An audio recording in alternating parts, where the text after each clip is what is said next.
자, 오늘은 실제적인 결론이고요. 총 2장에서 마지막 챕터예요.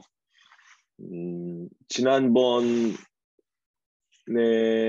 그 앞에 장, 그 완전한 참회라는 챕터하고 연결해서 이제 앞에 부분은 연결되어 있는데 연결해서 설명하는데 부분도 좀 설명을 같이 붙여서 하도록 할게요. 자, 시작하겠습니다. 실제적인 결론. 그리스도는 완전하게 복종했고 완전하게 낮아졌습니다. 그는 하나님이었기 때문에 이 일을 완전하게 할 수 있었고 인간이었기 때문에 복종하며 낮아질 수 있었습니다. 이게 이제 지난번 거 잠깐 설명을 하자면 회개란 이거는 인간이 죄인이 필요한 거잖아요. 죄인이 해야 할 일인데 죄인은 스스로 회개할 능력을 상실해 버린다라는 거였거든요. 그래서 죄인이 죄로 인해서 점점 그 죄에 대한 두려움도 없어지고 죄가 무엇인지도 제대로 알지 못하고 그래서 죄인은 결국 회개와 점점 멀어지는 거죠. 그래서 회개란 죄가 없는 온전한 사람만이 할 수 있는 건데 인간은 그런 거 할 수 없잖아요. 그래서 참된 회개는 오직 하나님만이 할 수 있는데 문제는 하나님의 속성상 그분은 죄를 모르시기 때문에 회개라는 건 그분의 일이 아니라는 거죠. 그분의 속성과 관련된 일이 아니죠. 그래서 이제 뭐 제가 아주 간단하게 얘기하자면 하나님이 사람이 되어 인간이 되어 오신 이유는 이제 인간에게 참된 회개가 이루어질 수 있도록 한다는 거예요. 그래서 회개라는 것은 하나의 죽음인데 이 죽음은 이제 자신의 잘못을 깨닫고 그 죄를 깨닫고 그리고 죄책을 받는 거죠. 죄에 대한 책임을 받는 거예요. 그래서 즉 형벌을 받는 거고 그리고 죄의 삭은 사망이잖아요. 그렇죠? 죄의 삭은 사망인데 그 사망까지 이르는 거예요. 그래서 우리는 보통 회개하면 왠지 하나님께 용서받을 것을 우리는 용서를 포함한 회개를 생각하는데 사실 참된 회개는 우리 용서가 아니라 죄에 대한 것을 깨닫고 그에 대한 책임을 받고 그에 대한 죽음이 이르는 건데 이건 우리 편에서 온전히 할 수 없기 때문에 누가 했냐? 예수 그리스도가 했다는 거죠. 자, 제가 이렇게 표시하는 거는 잠깐만요. 제가 IX는 예수스 크리스토스예요. 크리스토스. 헬라어인데 앞에 예수 그리스도 이렇게 할게요. 그래서 이렇게 하면 예수 그리스도 이렇게 이해하시면 되겠습니다. 자, 그래서 진정한 회개는 하나님이시자 참된 사람이신 예수 그리스도만이 회개의 자리로 가신 거죠. 그래서 그분의 우리의 죄를 유일하게 정확하게 아시는 분 예수 그리스도죠. 그리고 우리의 죄에 대한 책임을 받으셨고 그리고 죽음에 이르셨고 그리고 다시 부활하셨죠. 그래서 하여튼 그 예수 그리스도께서 십자가에 달려 죽으시는 이거 모든 것은 회개고 사실 이 회개는 죄인인 우리가 해야 되는데 이것을 C.S. 루이스의 표현에 따르면 이 회개를 우리에게 나눠줬다 또는 참여하게 했다라고 얘기를 하는 거예요. 자, 다시 오늘 본문으로 가자면 그리스도를 완전하게 복종했고 완전하게 낮아졌습니다. 이게 이제 완전한 사람이 됐다는 거죠. 완전한 사람이 되신 거예요. 육신을 입은 사람이 되신 거예요. 자, 네. 그는 하나님이었기 때문에 이 일을 완전하게 할 수 있고, 그렇죠? 인간이었기 때문에 복종에 낮아질 수 있습니다. 그래서 그리스도인들은 어떤 식으로든지 이 부분은 이제 저자가 자기는 이 부분을 생략한다고 그랬어요. 이건 넘어가고 이게 중요한 게 아니다. 그의 낮아짐과 고난을 나눌 때, 그쵸? 제가 아까 얘기했던 그 나눈다는 거, 이 회개를 나눠준다, 참여한다, 라고 얘기했어요. 그러니까 제가 봤을 때는 이 나눈다라는 표현이 조금 저는 어색한 것 같은데, 이거를 그냥 우리로 하여금 우리 편에서는 참여한다, 라고 보는 게 좋을 것 같아요. 나눌 때 죽음을 정복한 그의 승리 또한 나눌 수 있다. 이 나눔은 그의 죽음에 참여할 때는 그분의 승리에, 즉 부활에도 우리는 참여할 수 있다. 참여 가능하다. 한다는 거죠. 자, 죽은 후에 새 생명을 찾아 그 안에서 완전한 피조물이 된다는 것. 완전히 행복한 피조물이 된다는 것을 믿습니다. 완전한 피조물은 행복한 피조물이다.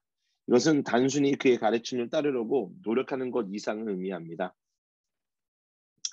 자, 가르침을 따르려고 노력하는 것이 아닌 그 이상의 것. 사람들은 종종 다음 단계의 진화, 즉 인간보다 더 나은 단계의 진화가 일어날 것인지 궁금해합니다. 이게 포스트 휴먼 아닌가요? 그렇죠? 보통 얘기하면 포스트 휴먼이라고 하는데 포스트 휴먼이 이제 되냐 이거죠. 그런데 재미있게도 C.S. 루이스가 제가 이거 원문에 이렇게 했는지 모르겠어요. 제가 이거 영어 원문으로 못 봤는데 이 진화라는 단어를 쓰잖아요. 그렇죠? 진화. 우린 일단은 기독교인으로서 진화하면 창조하고는 창조론하고는 뭔가 대치를 이룬다고 생각을 하잖아요. 그렇죠? 물론 저자는 창조론과 대조를 이루는 진화를 얘기하는 것이 아니라 아마 창조론을 따르지 않는 일반적인 사람들의 개념, 그들이 갖고 있는 그런 개념을 가지고 거기에다가 그리스도인이 구원받는다는 것이 무엇인지, 새로운 피조물이 된다는 게 무엇인지를 설명을 해주는 거예요. 그래서 잠깐만요. 왜 그러지? 헐, 죄송합니다. 이게 USB에 살짝만 건드려도 지금 잘 보이시죠? 그래서 제가 봤을 때는 저자가 지금 이 독자들의 언어, 독자들의 그 이해 방식을 최대한 고려해서 이 표현을 쓰는 거라고 생각을 해요. 그런데 사실 조금 이런 단어가 나오면 우리는 무조건 저자를 신뢰하기보다는 우리 편에서는 좀 의심을 가지고 또는 비판적인 글 읽기가 좀 필요할 것 같아요. 자, 인간보다 더 나은 단계의 진화. 그렇죠. 새로운 피조물이라면 이전 것보다는 더 나은 진화가 일어나야 되는 거죠. 그 진화라는 단어가 새로운 피조물인데, 그렇죠? 새로운 피조물과 이 진화가 그렇죠. 여기서는 좀 새로운 피조물이라고 표현을 쓰지 않고 그냥 완전한 피조물, 행복한 피조물이라고 있네요. 계속 보겠습니다. 기독교 관점에서 보면 다음 단계의 진화는 이미 일어났다. 그렇죠. 이게 이제 우리가 믿는 구원에 대한 개념이잖아요. 그렇죠? 구원의 어떤 이뤄가는 과정도 있지만 우리는 예수를 믿는 순간 영접하는 때 우리는 이미 구원을 받게 된다는 거죠. 그래서 그 다음 단계의 진화는 이미 일어났습니다. 그리스도 안에서 새로운 종류의 인간이 나타난 것입니다. 그리스도 안에서. 그에게서 비롯된 이 새로운 종류의 생명은 오늘 우리 안에도 들어올 수 있습니다. 오늘 우리 안에도 들어올 수 있습니다. 이게 신앙 고백이죠. 그렇죠? 신앙 고백이네. 신앙 고백. 네. 신앙 고백. 이거는 어떤 우리들의 자연인으로서의 우리 것들을 뛰어넘게 하는 거죠. 신앙 고백. 이게 사실 이게 불신자들에게는 이 신앙 고백적인 요소를 받아들이기가 상당히 어려울 거예요. 그렇죠? 자, 혹시 이게 여러분 들으시다가 질문 있으면 바로바로 해주셔도 돼요. 자, 그렇다면 이 일은 어떻게 이루어질까요? 자, 이 일은 어떻게 이루어집니까? 자, 우리가 평범한 옛 생명을 어떻게 얻게 되었는지 생각해 보세요. 자, 이 일은 어떻게 이루어질 거가 이게 지금 여기서 저자가 말하고자 하는 본론일 거예요. 그런데 이 이야기를 하기 전에 먼저 평범한 옛 생명, 그러니까 새로운 피조물이 되기 전에 인간이 새로운 생명을 얻었다는 게 어떤 것이냐라는 하나의 뭐랄까요? 이거 뭐라고 설명해야지? 하여튼 자신의 어떤 논리를 주장하고 이야기하기 전에 그 하나의 배경을 지금 깔고 있어요. 그 생명은 다른 사람에게서, 즉 우리 부모와 조상에서 우리의 동의 없이 자, 여기서 중요한 거, 쾌락과 고통과 위험이 수반된 아주 귀한 과정.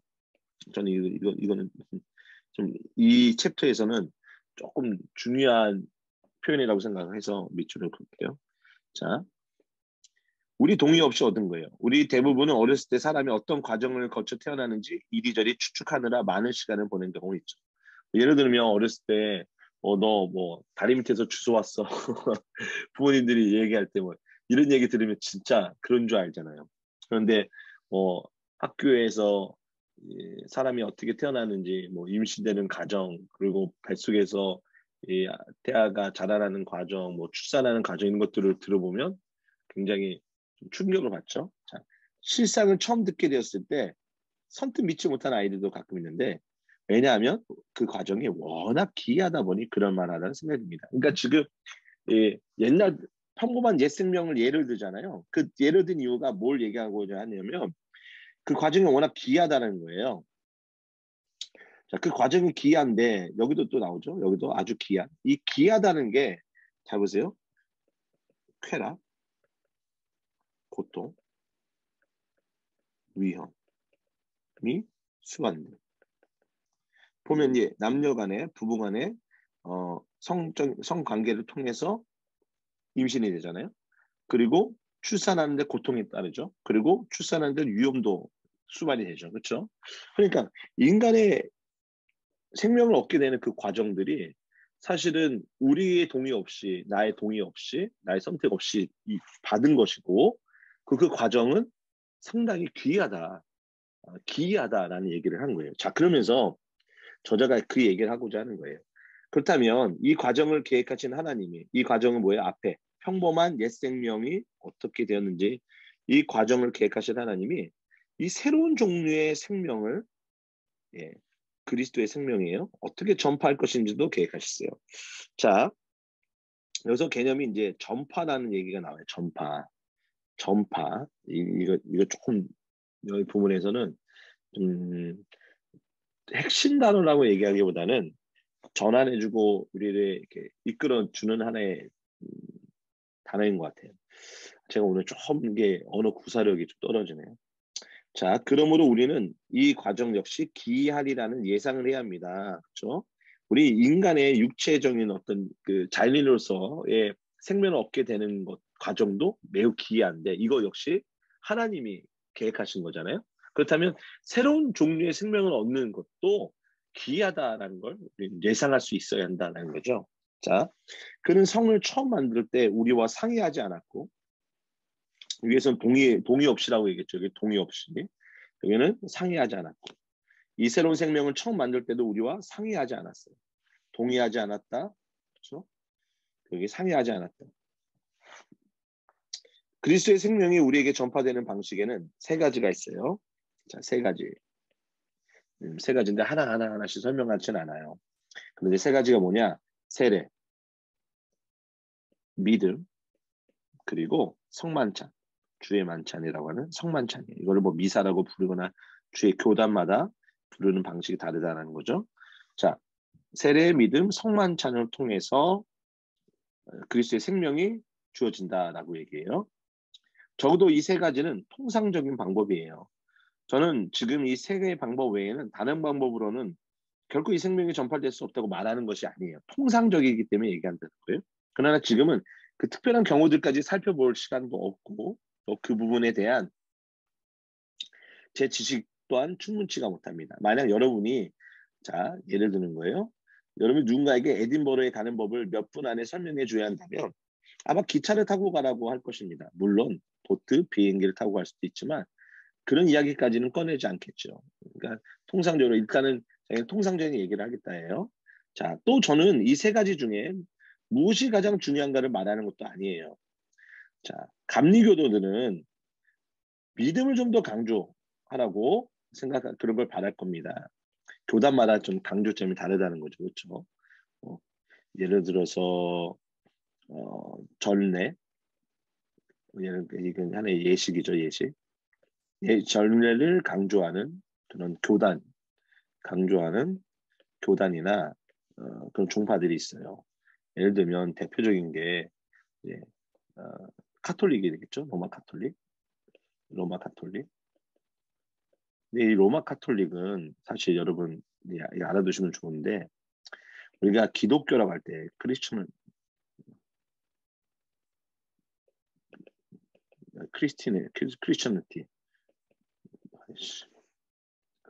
죄송합니다. 이게 내 영어 실력이 뽀록 나는 거예요. 크리스천니티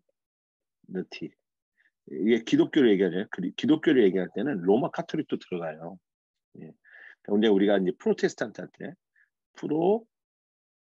테스탄트 할 때는 여기는 이제 개신교예요, 개신교. 개신교니까 여기에는 뭐 장로교냐, 뭐 성결교냐, 또는 뭐 순복음이냐, 뭐 또는 침례교냐, 또는 뭐 감리교냐, 뭐 이렇게 이제 우리가 개신교 안에는 이렇게 넣을 수 있겠죠. 또 성공회도. 그러니까 우리 프로테스탄트에서는 로마 카톨릭은 제외가 돼요. 그러나 크리스천얼티 기독교 얘기할 때는 기독교에는 로마 카톨릭이 같이 포함돼요. 그래서 순전한 기독교 이 책은 사실 로마 카톨릭 교도들도 독자 범위 안에 들어가 있어요. 뭐 여러분들이 이거를 불쾌하게 생각할지 모르겠는데 일단은 일반적인 뭐 유럽이나 서양에서는 뭐 기독교 하면 로마 카톨릭도 일단 안에 들어가니까요. 네. 자, 여튼간에 전례를 강조하는 교단은 로마 카톨릭 있고 또 루터교 개신교에 들어가죠. 또 성공회 대표적인 게 이렇게 돼 있어요.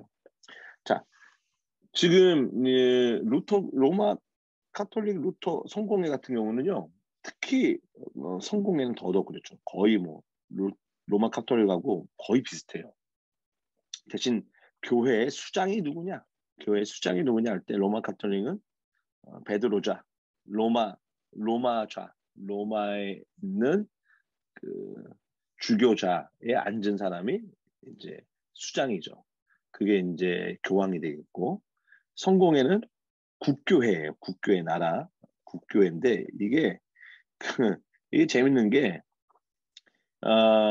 이게 이제 역사에 거슬러 올라가면 이 영국의 당시의 왕이 재혼을 하고 싶었는데 교황한테 허락을 받아야 되는데 교황이 허락을 하지 않은 거예요. 물론 여기 정치적인 것도 들어가는. 근데 당시에 개신교, 프로테스탄트들이 계속해서 일어나고 있고 그리고 유럽의 많은 국가들이 로마 카톨릭에서 이제 프로테스탄트로 많이 바뀌었어요. 루터교를 따라든지.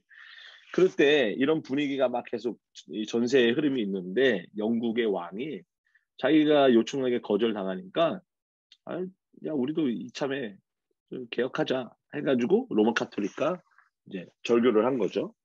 그때 그런데 그 하드웨어는 다 거의 똑같아. 소프트웨어하고 하드웨어가 거의 똑같아.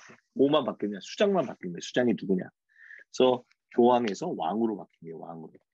예. 그래서 국교의 왕이 교회 수장이 된 거예요. 그래서 옷 입은 거 뭐 예배 방식 거의 이게 로마 카톨릭 거의 똑같아요. 거의 똑같아. 너무나 비슷해. 그러나 자기는 뭐 개혁을 했다고 얘기를 하죠. 자, 근데 영국 안에는 성공회도 있지만 감리교도 있어요. 감리교는 이제 웨슬리 형제들, 그렇죠? 웨슬리, 뭐 존 웨슬리가 있고 찰스 웨슬리인데 대표적인 게 존 웨슬리죠. 존 웨슬리가 요한 웨슬리가 이제 감리교를 창시를 했고 여기서 중요한 거는 어떤 성화, 성결 이런 것들을 중요시합니다. 그래서 성결교도 여기서 이제 뿌리가 나와요. 그래서 네. 여기서는 이제 성도의 믿음이 중요하죠. 믿음이 굉장히 강조가 돼요. 그래서 잘 보세요. 저의 감리교도 친구들은 제가 믿음을 좀 더 강조하고 다른 두 가지는 덜 강조하기를 바랄 겁니다. 그런데 사실 이 저자 C.S. 루이스는 성공의 성도예요. 성공의. 예. 성공의 성도예요. 이거 좀 알아둘 필요가 있어요. 성공회는 로마 카톨릭과 가깝다. 자, 이게 제가 이렇게 설명한 이유가 있어요. 이 챕터 안에 여러분 이 설명이 조금 도움이 될 수 있어요. 그러나 저는 그렇게 하지 않을 작정이에요. 사실 기독교 교리를 가르치는 사람이라면 누구나 이 세 가지를 말할 것이고 현재 저의 목중에는 이것들만 이야기하는 것으로 충분해요. 저로서는 이 세 가지 방식이 왜 새로운 생명의 통로가 되어야 하는지 알 길이 없어요. 그러나 특정한 육체적 쾌락과 새로운 인간이 세상에서 태어나는 일 사이의 연관성 역시 누군가 우연히 알게 되었기 때문에 저도 알게 됐죠. 자, 이게 아까 이제 앞에서 얘기한 거잖아요. 그렇죠? 예, 육체적 쾌락으로 인해서 남녀 부부 간에 육체적 쾌락을 통해서 새로운 생명이 잉태되죠.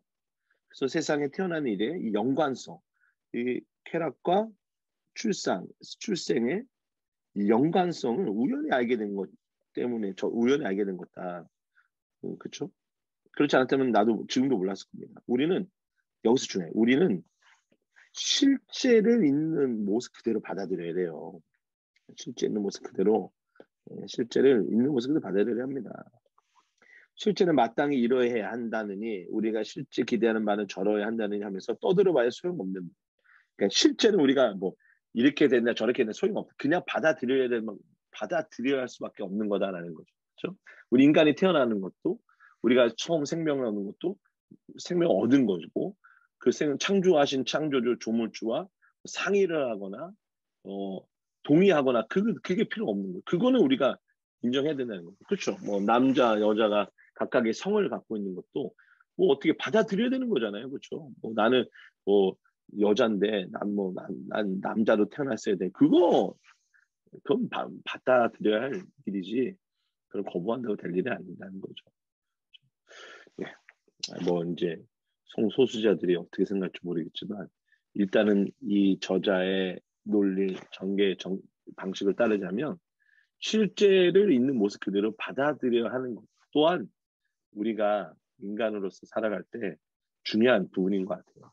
그렇죠? 뭐 내가 태어났는데 뭐 집안이 형편이 어렵거나 뭐 태어났는데 뭐 집안에 여러 가지 사연이 있다는 뭐 내가 지금 뭐 예상하지 못했던 인생의 여러 가지 문제들이 딱 닥쳤을 때 부정하고 싶고 피하고 싶기도 하지만 한편으로는 실제 있는 모습 그대로 받아들여야 될 필요가 있다라는 거죠.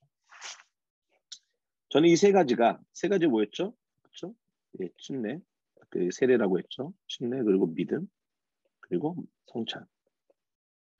자, 근데 침례하고 성찬의 특징은 뭐죠? 이게 물질적이라는 거죠. 그렇죠? 물질적으로 볼 수 있다는 거죠. 이 부분 얘기 나올게요. 새 생명의 통로가 되어야 하는지 모르죠. 이유는 모르지만 제가 그렇게 믿는 이유는 말할 수 있어요. 자, 여기서 약간 중간에 그래서 잠깐 저자가 약간 이건 뭐랄까 안 들어가도 되는 부분인데 저자가 넣은 것 같아요. 자기가 믿는 이유가 뭔지 자, 한번 볼게요.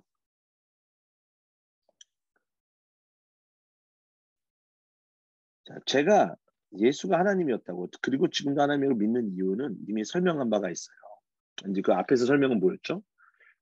논리적으로 보니까 예수는 하나님 아니며 미치광이다. 그런데 내가 하나님으로 믿는 이유는 그에 대한 그 주변의 사람들이 그에 대한 태도나 반응을 봤었을 때 그는 미치광이는 아니었던 것이 분명하다. 따라서 나는 양자택일할 수밖에 없는 이 상황에 나는 어, 그가 하나님이라는 것을 또 지금도 하나님이라는 것을 나는 믿는다. 그 얘기를 했거든요. 근데 지금은 좀 이제 어, 다른 방식으로 설명해요. 그가 자기를 따르는 자들에게 새 생명이 이와 같은 방식으로 전달된다고 가르친 것은 역사적인 사실이니만큼 명백한 일이라고 할 수 있어요. 자, 예수가 자기를 따르는 자들에게 이렇게 가르쳤다는 거예요. 자, 그래서 다시 말해서 저는 그렇게 말한 예수의 권위에 입각해서 이것을 믿습니다. 굉장히 단순한 얘기예요. 나는 예수가 그렇게 얘기했기 때문에 믿는다는 거예요. 그렇죠?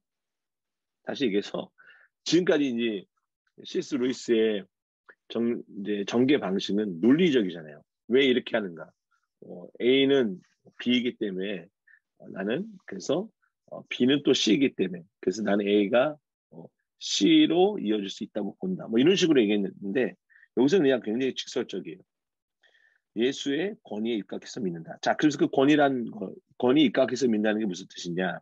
권위에 입각하여 어떤 것을 믿는다는 것은 믿을 만한 사람의 말이므로 믿는다는 뜻에 지나지 않습니다. 사실 여러분이 믿고 있는 사실들의 99%는 모두 권위에 입각해서 믿는 것들입니다. 여러분도 동의할 거예요. 저는 뉴욕이라는 곳이 있다는 사실을 믿어요. 그러나 뉴욕을 제 눈으로 본 적은 한 번도 없어요. 그런 것이 틀림없이 존재한다는 것을 추상적인 추론을 통해 입증할 수도 없어요. 여러분 뉴욕 가보셨나요? 뉴욕 저도 안 가봤거든요. 근데 뉴욕이라는 곳이 있다고 여러분 믿습니까? 안 가봤는데 어떻게 알아요? 그런 것이 틀림없이 존재한다는 것을 추상적인 추론을 통해 입증할 수도 없어요. 그죠? 우리가 뭐 뉴욕은 이러이러하기 때문에 반드시 있어야 한다. 이렇게 입증할 수도 없어요. 그런데도 제가 뉴욕의 존재를 믿는 것은 신빙성 있는 사람이 그렇게 말해 주었기 때문이에요. 신빙성 있는 사람이 그렇게 말해 주었기 때문에. 평범한 사람들은 권위에 입각하여, 즉 과학자들, 권위 있는 건 이제 과학자들 그렇게 말하기 때문에 태양계와 원자와 진화와 혈액순환 따위를 믿습니다. 세상의 역사적 진술들도 모두 권위에 입각해서 믿는 것입니다. 그렇죠? 생각해 보면 우리도 대부분 믿는다는 게 책을 통해서 배워서 믿는다는 것도 뭐예요? 그 책 교과서, 저 저자의 그 권위를 우리가 인정해 주기 때문에 믿는 거잖아요. 우리 중에 노름한 정복 사건을 직접 본 사람은 아무도 없어요. 예를 들면 이순신 장군이 저희 그 외적을 물리쳤다라는 거 우리 직접 보진 않았잖아요. 그렇죠? 수학에서 무언가를 증명하듯이 순전히 논리를 통해 그 사건을 증명할 수 있는 사람도 없어요. 그런데도 그런 일이 있었다고 믿는 것은 그 일을 목격한 사람들이 거기에 관한 기록을 남겨놨기 때문이에요. 즉 권위에 입각해서 믿는 거죠. 종교의 권위를 선뜻 받아들이지 못하듯이 다른 영역에서도 권위를 받아들이지 못한 사람은 한평생 아무것도 모르는 채 살아야 할 것입니다.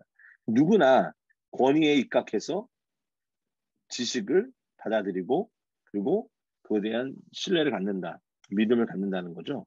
자, 그렇다고 해서 세례와 믿음과 성만찬만 있으면 그리스도를 본받으려는 노력 같은 건 하지 않아도 된다는 말로 듣지 마십시오. 자, 여러분의 자연적인 생명은 부모에게서 온 것이지만 그렇다고 아무 노력 없이 유지되는 건 아닙니다. 유지. 여러분 그 생명을 소홀히 다루다가 영영 잃어버릴 수도 있어요. 예를 들어 자살함으로써 의도적으로 없애버릴 수도 있고 생명을 유지하려면 영양을 공급해 줘야 하며 잘 돌봐야 됩니다. 그러나 생명을 만드는 일이 아니라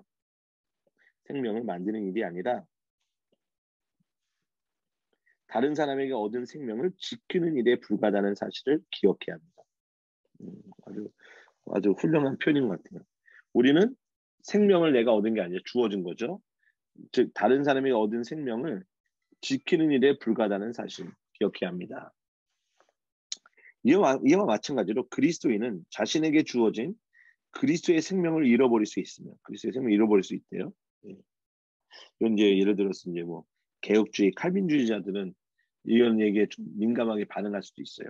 우리가 구원을 받은 것도 우리의 뭐 공로나 우리의 의지로 받은 것이 아니고 전적인 하나님의 은혜고 따라서 이건 불변하는 하나의 진리인데 10분 남았다고 메시지 떴어요.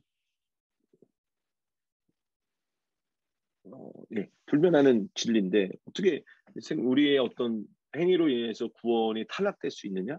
그 아마 칼빈주의자들은 이에 대해서 아마 반대를 할 거예요. 자, 그러나 이제 저자가 지금 얘기하는 것은 우리가 이 생명을 유지해야 되는 어떤 하나의 일부분 책임도 있다라고 얘기해요. 따라서 그것을 지키기 위해 노력해요. 세상에서 가장 훌륭한 그리스도인이라도 자기의 동력으로 움직일 수 없습니다. 오직 자신의 노력으로는 결코 얻을 수 없었을 생명을 보살피고 보호할 수 있을 뿐입니다. 자, 바로 여기에서 실제적인 결론. 자, 제목이잖아요. 그렇죠? 실제적인 결론이 나옵니다. 여러분의 몸에 자연적인 생명이 있는 한 그 생명은 몸을 회복시키기 위해 많은 일을 할 것입니다. 그렇죠? 우리가 인간이 갖고 있는 생명 자체가 사실 우리를 회복시키고 건강하게 자연 재생하게 하잖아요. 그렇죠?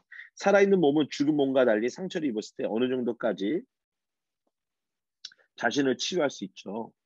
몸이 살아있다는 것은 절대 상처를 입지 않는다는 뜻이 아니라 어느 한도까지는 스스로 회복할 수 있다는 뜻입니다. 마찬가지로 그리스도인이란 절대 잘못을 저지르지 않는 사람이라는 뜻이 아니라 자, 그리스도인이란 잘못을 저지르는 않는 사람이 아니라 넘어질 때마다 회개하고 다시 일어나 몇 번이고 새롭게 시작할 수 있는 사람.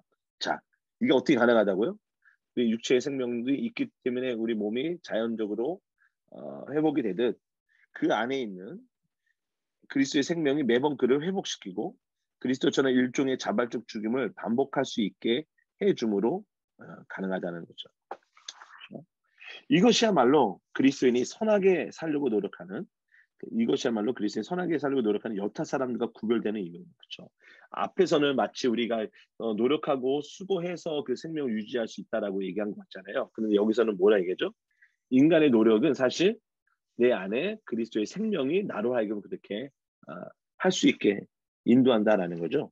그리스도인이 아니면서 선하게 살려는 사람들은 그렇게 삶으로써 만약 하나님이라는 존재가 있다면 그를 만족시키기를 바라며 아니면 적어도 선한 사람에게 인정받기를 바라죠. 그러나 그리스도인은 자신의 선한 행동은 모두 자기 안에 있는 그리스도의 생명에서 나온다고 생각하죠. 그렇죠? 자기 안에 있는 그리스도의 생명에서 나온다. 그리스도인은 우리가 선하기 때문에 하나님이 우리를 사랑하는 것이 아니라 하나님이 먼저 우리를 사랑하셨기 때문에 우리를 선하게 만드신다고 생각해요. 아주 여기서 멋진 표현이 하나 납니다. 창 자체가 밝아서 햇빛을 끌어당기는 것이 아니라 햇빛이 먼저 창을 비췄기 때문에 밝아지는 것처럼 말입니다. 그러니까 우리는 인간은 창이죠. 우리는 창이고 그리고 햇빛을 비춰주는 건 하나님이시죠. 그러면 창을 깨끗이 닦아놔야 되겠죠. 그렇죠? 또한 그리스도인들이 내 안에 그리스도의 생명이 있다라고 말하는 것은 단순히 정신적이거나 도덕적인 의미에서 하는 말이 아니라는 점입니다. 자, 여기서 조금 이제 어려운 내용이 조금 나오거든요. 나는 그리스도 안에 있다거나 그리스도가 내 안에 있다라는 말은 단지 머릿속으로 그리스도를 생각하고 있다거나 본받고 있다는 뜻이 아니에요. 이것은 실제로 머릿속이 아니라 실제로 그들을 통해 움직이고 있다는 뜻이에요. 그리스도가 그들을 통해 움직이고 있어요. 그럼 그리스도는 지금 살아있다는 얘기죠. 그렇죠? 그리스도를 아까도 그리스도의 생명을 얘기했잖아요. 그렇죠? 생명을 얘기했고 지금 여기 그 실제로 그들을 통해 움직이고 있어요. 자, 여기 잘 따라오세요. 그리스도인들의 전체 무리, 그리스도인의 전체 무리. 이거 C.S. 루이스가 좀 약간 제가 봤을 때는 무리를 하는 것 같아요. 왜냐하면 자, 그리스도인의 전체 무리라고 하면 뭘 얘기해요? 뭘 얘기하는 것 같아요? 일단은 교회일 가능성이 커요. 그렇죠? 교회. 이 교회는 어떤 교회예요? 보편적 교회. 보편적 교회 또 유니버셜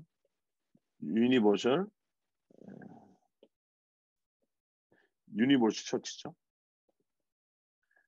유니버셜 처치를 얘기하는 거예요. 그러면 이거는 어떤 게 지역 교회가 아니라 전체 교회, 보편적 교회. 그리고 가시적 교회가 아니라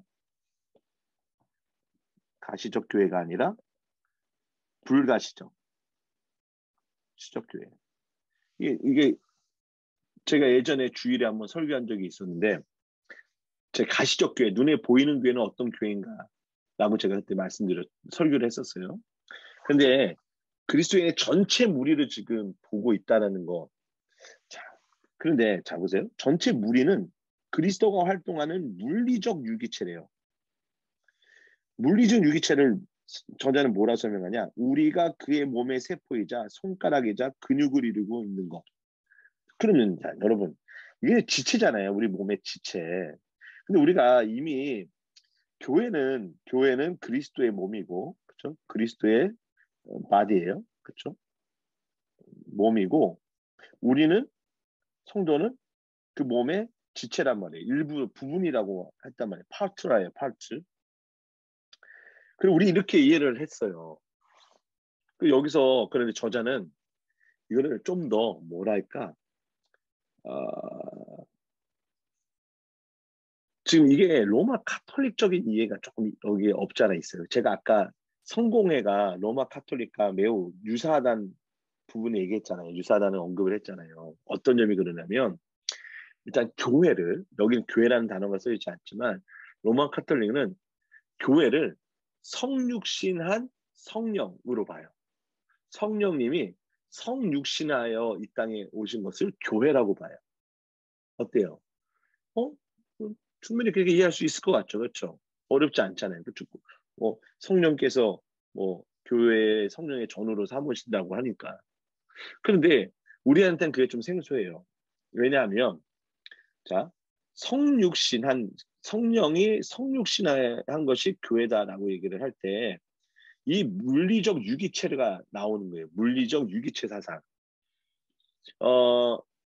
이 물리적 유기체는 독일의 관념론하고 연결이 돼요. 독일의 관념론은 칸트, 피테, 쉐링, 그리고 헤겔 이렇게 이어지거든요.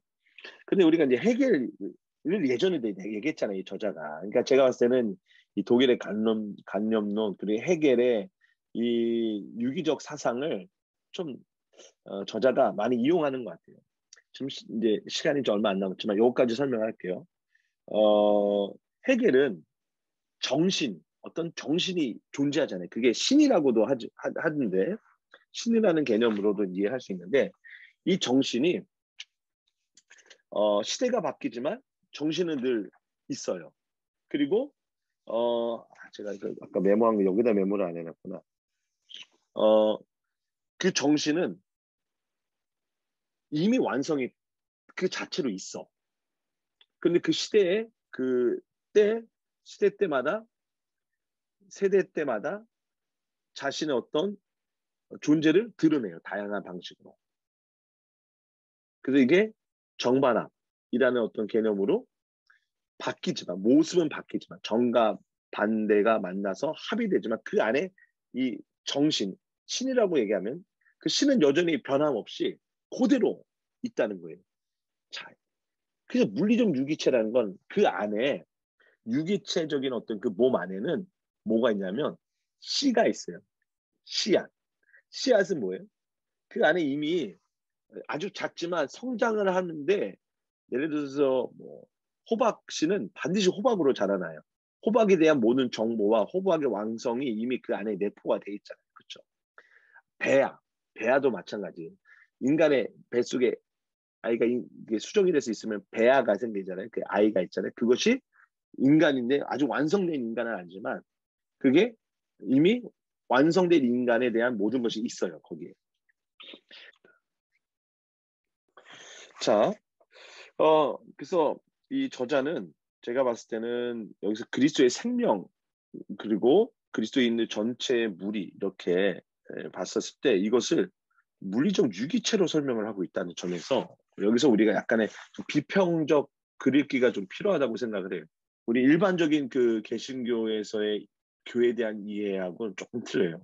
예를 들면 지금 여기 저자가 말하는 건 불가시적 교회거든요. 그렇죠? 보이는 교회, 지역 교회가 아니라 보이지 않는 교회로서 신자들. 그런데 그 보이지 않지만 그 안에 그리스도가 존재를 하잖아요. 그렇죠? 그러니까 이 그리스도인의 전체 무리를 교회라고 얘기하자. 교회라고 얘기를 안 했잖아요. 그럼 이게 뭐가 되냐면 교회 외에도 다양한 어떤 뭐 신앙의 모임, 뭐 그룹들, 뭐 성교회 이런 것들도 지금 다 그리스도의 어떤 몸으로서 다 본다는 거예요.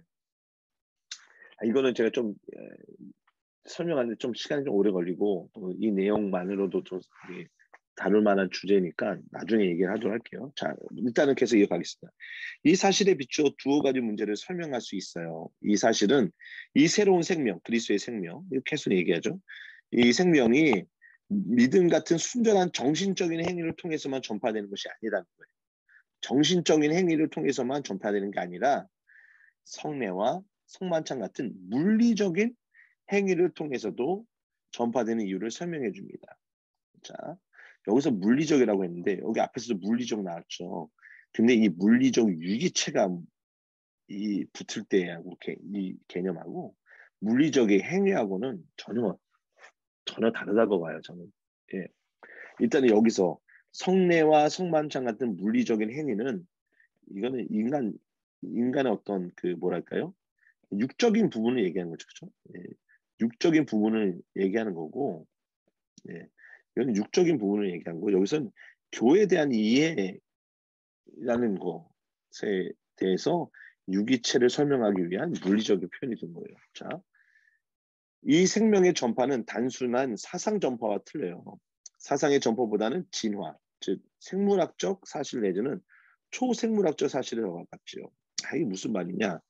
자, 인간은 하나님보다 더 영적인 존재가 되려고 아무리 애써봐야 소용없어요. 하나님은 원래 인간을 순전히 영적인 피조물로 만들지 않으셨기 때문에 그러니까 인간은 순전히 영적인 피조물이 아니다라는 거예요. 근데 이게 번역이 이래서 그런지 모르겠는데 표현을 좀 이렇게 했으면 좋겠어요. 인간은 순전히 영적인 피조물로 만들어지지 않았다는 게 아니라 인간은 영적인 피조물이며 동시에 육을 입고 있습니다. 그 얘기를 사실 하는 게 더 맥락 안에서 이해를 하는 데 좋을 것 같아요. 이것이 그가 떡이나 포도주 같은 물질, 그렇죠? 물질을 사용해서 우리에게 새 생명을 주시는 이유입니다. 그러니까 인간은 영적인 존재이면서 동시에 물질적인 존재예요. 자, 우리에게는 새 생명을 주시는 이유예요. 우리는 이것이 조잡하며, 그러니까 물질을 사용해서 새 생명을 주시는 이유. 물질, 이게 뭐죠? 떡이나 포도주? 그렇죠. 성찬이죠, 성찬. 예. 그리고 침례도 포함되고, 우리는 이것을 조잡하며 영적이지 못한 방법이라고 생각할 수 있어요. 그러니까 침례를 중요하게 여기지 않는 사람들이 있어요. 침례는 그냥 뭐 물에 들어. 저도 사실 어렸을 때만 해도 침례는 요식행위에 불과하다고 생각했어요. 그럼 물 속에 들었다 나오는 게 뭐 신앙에 어떤 변화가 있는가, 뭐 그런 생각을 했단 말이에요. 그러나 그렇지 않아요. 매우 중요하고 또 영적이면서도 동시에 우리 인간적인 부분을 갖고 있어요. 보겠습니다. 그러나 하나님은 그렇게 생각하지 않아요. 먹는 것을 처음 만드신 분은 하나님이에요. 그는 물질을 좋아하세요. 그가 물질을 만드셨어요. 그러니까 물질을 통한 하나님의 어떤 뜻과 어떤 메시지도 충분히 있다라는 것을 알 수 있어요. 자, 전에 저를 곤욕스럽게 만들려고 했던 문제가 또 하나 있습니다. 그리스도에 대해 들어볼 기회를 얻었고, 그래서 그를 믿을 수 있게 된 사람들만 이 생생명을 얻는다는 것은 엄청나게 불공평한 일 같지 않습니까? 그렇죠? 이것도 우리 많은 사람들이 이런 거에 대해서 기독교의 반심을 갖기도 하잖아요. 자, 분명한 사실은 그리스도에 대해 들을 기회가 없었던 이들을 어떻게 할 것인지에 대해 하나님이 우리에게 말씀하신 바가 없다는 거예요. 자, 이거. 하나님이 우리에게 말씀하신 바가 없다고 해서 그 일이 불가능하거나 뭐 그 일이 없다라고 우리 말할 수 없다는 거예요. 그래서 우리는 오직 그리스도를 통해서만 구원받을 수 있다는 사실을 알아요. 그러나 그를 아는 사람들만 그를 통해 구원받을 수 있는가에 대해서는 잘 모릅니다. 그렇죠? 그를 아는 사람들만 그를 통해 구원받을 수 있는가에 대해서는 잘 몰라요. 한편으로 생각해 보면 그리스도 밖에 있는 자들의 운명을 걱정하는 사람이 자기는 여전히 그리스도 밖에 머물려고 하는 것이야말로 불합리하게 짝이 없는 일이다. 이게 무슨 말이냐면 제가 이해한 바는 이거 우리에게 말씀하신 바가 없다고 해서 그게 불가능하다고 우리가 단정질 수는 없다. 그 영역은 냅둬라. 단 우리에게는 그리스도를 통해서 구원받을 수 있다는 사실이 이 전파된 사실이 있기 때문에 일단은 그것을 받은 자들은 그것을 걱정해야 되나. 그러니까 그것이 중요한 거지 다른 것들 신경 쓰지 마. 그 얘기를 하는 거예요. 저는 그렇게 이해했어요. 자, 그리스도인들은 그리스도의 몸이며 그리스도는 이 유기체를 통해 일하십니다. 유기체. 그러니까 이 유기체가 참 교회냐 뭐냐 좀 이게 참 애매해요. 설명하기가. 그렇죠. 아까는 이제 아까서 말하는 물질적 유기체 그리고 그다음에 물질적인 것들은 좀 다르거든요. 여기서 이제 교회라는 의미로 이제 우리가 이해되잖아요. 이 몸의 구성원이 하나씩 더 생길 때마다 한 사람이 이제 구원받을 때마다 그런 더 많은 일을 할 수 있어요. 만약 여러분이 그리스도 밖에 있는 자들을 돕고 싶다면 무엇보다 여러분 자신이 한 세포가 됨으로써 그들을 도울 수 있는 유일한 존재인 그리스도의 몸을 불려나가야 됩니다. 자, 저는 여기서 조금 저자가 C.S. 루이스가 논리 비약으로 좀 빠지는 거 아닌가. 특히 성경적인 부분, 교리적인 부분들에 있어서 이 부분만큼은 로마 카톨릭적인 또는 성공회적인 조금 이렇게 균형을 잃어버린 건 아닌가. 다른 부분에서는 개신교의 공통적이고 개신교가 다 통상적으로 동의하는 부분들을 갖고 이야기를 했었는데 유기체에 대한 설명은 조금 조심을 할 필요가 있어요. 자, 다른 사람의 손가락을 잘라내놓고 더 많은 일을 하라고 재촉할 수는 없는 노릇이지요. 다른 반론도 있을 수 있어요. 하나님은 왜 적군이 점령한 이 세상에 변장을 하고 들어와 일종의 비밀 결사대를 통해 마귀 세력을 전복하시려 합니까? 왜 대군을 이끌고 침공하지 않습니까? 대공을 이끌고 침공하지 않습니까? 왜 지금 당장이라도 그 군사 대군의 군대를 이끌고 와서 하면 되는 일인데 왜 그렇게 하지 않습니까? 그만큼 강하지 못해서입니까? 그리스도인들은 때가 되면 하나님의 대군을 이끌고 오시라고 생각하고 있어요. 그때가 언제인지 몰라요. 지금 이게 종말론 쪽이에요. 종말론에 대한 이야기를 하고 있어요. 그러나 그 지체하시는 이유는 짐작할 수 있어요. 짐작할 수 있어요. 그는 자진해서 그의 편에 가담할 수 있는 기회를 주고 계십니다. 그는 자진해서 그의 편에 가담할 수 있는 기회를 주고 계신 것. 여러분이나 저라면 연합군이 독일로 진군에 들어가고 나서야 우리 편이라고 나서는 프랑스인을 과연 높이 평가해 주겠습니까? 그러니까 이미 승리를 다 해놨는데 나중에 프랑스가 야 우리 연합군 편이야라고 한다면 그 높이 평가해 주겠어요? 얄밉죠. 하나님은 세상을 침공하실 겁니다. 그러나 하나님이 드러내놓고 직접 세상에 간섭해야 한다고 말하는 사람들을 보면 정말 그 뜻을 알고 그런 말을 하는 건지 궁금해집니다. 그런 일이 일어나는 날은 바로 세상이 끝날 일입니다. 그렇죠? 자, 여기서 굉장히 또 멋있는 표현이 나와요. 극작가가 무대 위로 걸어 나오면 연극은 끝난 것입니다. 그러니까 하나님이 침공하는 날, 대군을 이끌어 침공하는 그 날에는 뭐예요? 연극이 끝난 거예요. 세상이 끝난 거예요. 그럼 그때는 내가 하나님 편이다라고 편든다고 해봤자 소용없다는 거죠.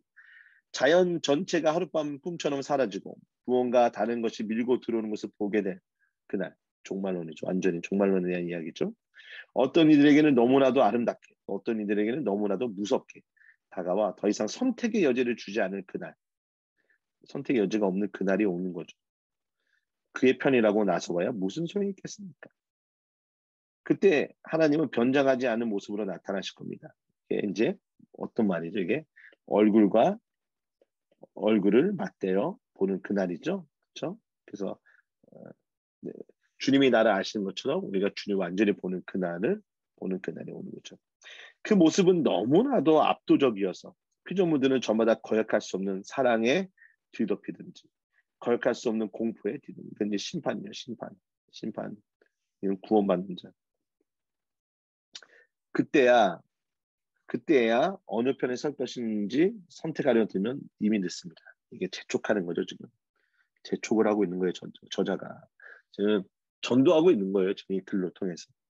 일어서는 것이 불가능해진 상황에서 엎드리겠다고 말하는 것은 쓸데없는 짓입니다. 그때는 선택의 때가 아닙니다. 그때는 선택의 때가 아니고 그때는 우리가 참으로 어느 편에 선택했는지 드러나는 때, 우리가 그 사실을 전에도 알았는지 몰랐는지 깨닫게 되는 때, 지금 오늘 이 순간이야말로 오른편을 선택할 수 있는 기회의 때입니다. 그렇죠? 완전 재촉하는 거죠. 그리고 결단해라. 하나님은 바로 이 기회를 주려고 잠시 지체하고 계십니다. 그러나 영원히 지체하지는 않을 겁니다. 우리는 지금 이 기회를 잡든지 버리든지 둘 중에 하나를 택해야 합니다.